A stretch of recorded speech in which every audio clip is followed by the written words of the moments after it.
Okay, in order for me to show you the assisting machine learning part, what I need to do is actually generate data. And in order to do that, I've created an IoT generator application that's running constantly, and it's writing out records per second. As you can see, we're creating data for over 200,000 drones. We're writing out 17, 18, it can go up to whatever, hundreds, thousands of records per second. It's doing that because everything in Azure SQL DB is in memory. So we're doing a temporal table in memory, which is really cool, leading edge. So that data right here is being generated, and we're going to show you what it looks like in the when we refresh the data here on the Power BI dashboard. So we have telemetry data, the consumption of electricity of what the electrical average measurement in kilowatts that the drone is taking, and showing what areas in Seattle all 200,000 are. So you can see that the ability to connect to the cloud and use all the resources that we have, we can programmatically just dynamically create the dashboards that we need in real time or refresh rate, which is really cool. But this shows you that it's not just, we can even do other types of data, not just drone data. So it's really a great framework to work with for that. So if I go ahead and show you the code that's used to generate the predictive model.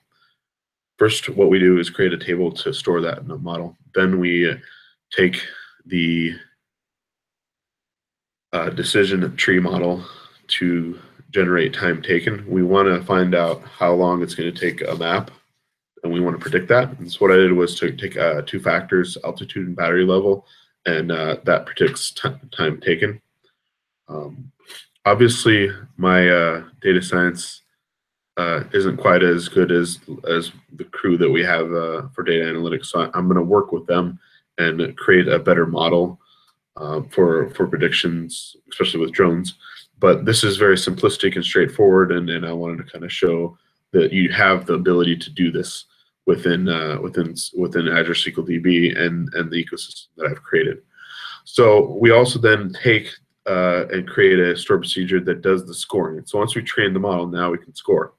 So this then takes data from the database, but at more of a level that we want to take it, and then it takes that in, and then we score the maps and say how long, what's our prediction on how long they're going to take to run, and so we got to choose which one's the fastest.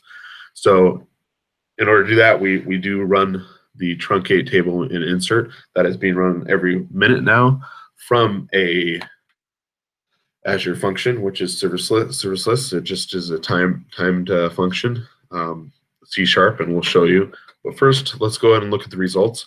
It looks like map 2 is the fastest right now. It was when I ran this, but we should be seeing a different time and a different map, unless map 2 is still the fastest. But it looks like map 1 has done its job. So if we go ahead and look at the function, it's just going to have the truncate table and the insert and the predict store procedure, and that's the serviceless part. So this can be changed programmatically on the fly through GitHub and continuous integration, which is really cool.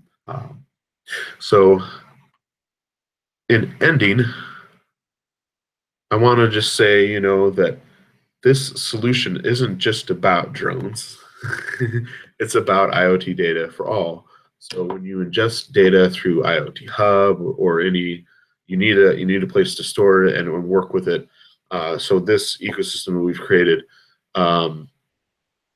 it gives us the ability to use machine learning, and the new Azure SQL DB, you have to have at least a premium level. You can do the models just like in the SQL Server 2017. So that's what I showed, and that's the assisting part. So it's going to help us decide which map to take and which one's the fastest. But the analytics platform for enterprise AI, this is a cool kind of overview, and this is where we're going. So the whole drone project got me going that direction.